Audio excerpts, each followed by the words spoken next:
बिहार में नीतीश सरकार की उल्टी गिनती शुरू, गिर सकती है बीजेपी और जेडीयू की सरकार।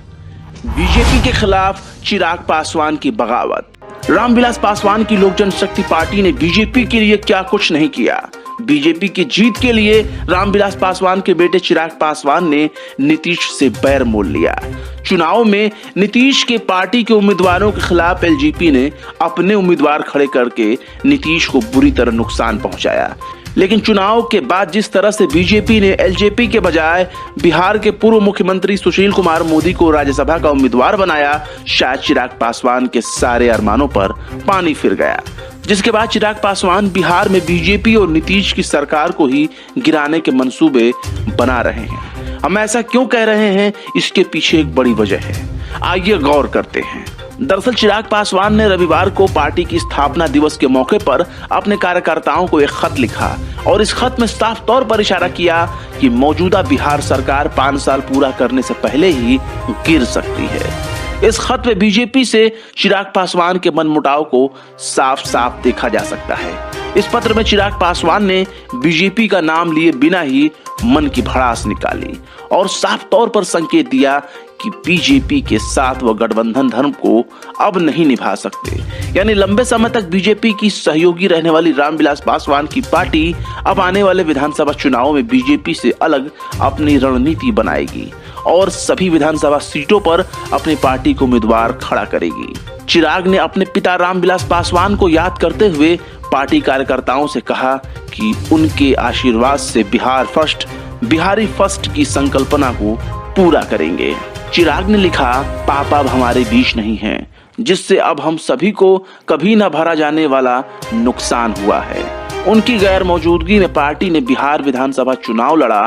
चुनाव में पार्टी ने 24 लाख वोट हासिल किए। पार्टी ने अकेले तकरीबन 6% वोट हासिल किया, जो लोजपा के विस्तार को साफ दिखाता है। बिहार में पार्टी ने बिहार फर्स्ट और बिहारी फर्स्ट के साथ कोई समझौता नहीं किया। चिराग ने बीजेपी पर निशाना साधते हुए यह भी लिखा कि अगला विधानसभा चुनाव 2025 से पहले हो सकता है और कार्यकर्ता सभी सीटों पर चुनाव की तैयारी करें। चिराग ने खत में आगे लिखा कि बिहार विधानसभा चुनाव में जाने से पहले पार्टी के पास 2 विकल्प मौजूद थे। पहला, बिहार से 6 लोकसभा और 1 राज्यसभा सांसद होने के बावजूद गठबंधन द्वारा दी जा रही मात्र 15 सीटों पर चुनाव लड़े। दूसरा, अधिकांश सीटों पर फ्रेंडली फाइट करे। लोजपा संसदीय बोर्ड ने दूसरा रास्ता चुना और बिहार विधानसभा चुनाव में पार्टी ने बिहारी फर्स्ट का संकल्प के साथ अकेले 135 उम्मीदवारों को मैदान में उतारा था।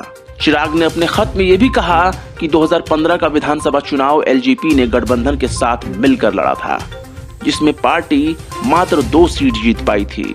मुझे गर्व है कि अकेले अपने झंडे के नीचे चुनाव लड़कर पार्टी ने एक मजबूत जनाधार बनाया।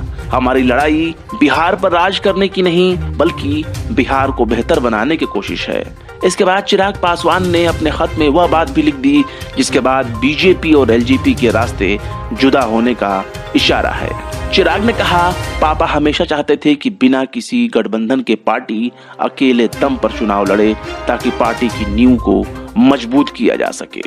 2020 के चुनाव ने यह साबित कर दिया कि एलजेपी के पास एक मजबूत जनाधार है जो आने वाले चुनाव में पार्टी को नई ऊंचाइयों तक लेकर जाएगा। इस तरह से देखा जा सकता है कि चिराग पासवान एक बड़े मंसूबे के साथ बीजेपी को पटखनी देने की तैयारी में है।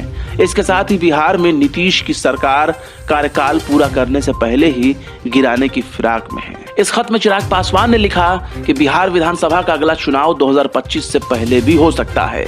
हम सभी को 243 विधानसभा क्षेत्रों की तैयारी में अभी से लग जाना चाहिए ताकि सभी 243 सीटों पर पार्टी बिहार के लिए अपना विजन रख पाए। हम सभी लोजपाई पार्टी के संस्थापक स्वर्गीय रामविलास पासवान जी के आशीर्वाद से बिहारी फर्स्ट के संकल्पित लक्ष्य को प्राप्त करेंगे। इसका मतलब कि बिहार में जिस बीजेपी का साथ देने के लिए चिराग पासवान की पार्टी ने नीतीश की मुखालिफत की, अब उससे एक कदम आगे बढ़कर बीजेपी के खिलाफ ही नहीं बल्कि बीजेपी और नीतीश की सरकार गिराने की रणनीति भी चिराग पासवान तैयार कर रहे हैं। अब देखना होगा कि चिराग पासवान अपने मंसूबे में कामयाब होंगे या नहीं। दिल्ली से ब्यूरो रिपोर्ट, टाइम्स मेल।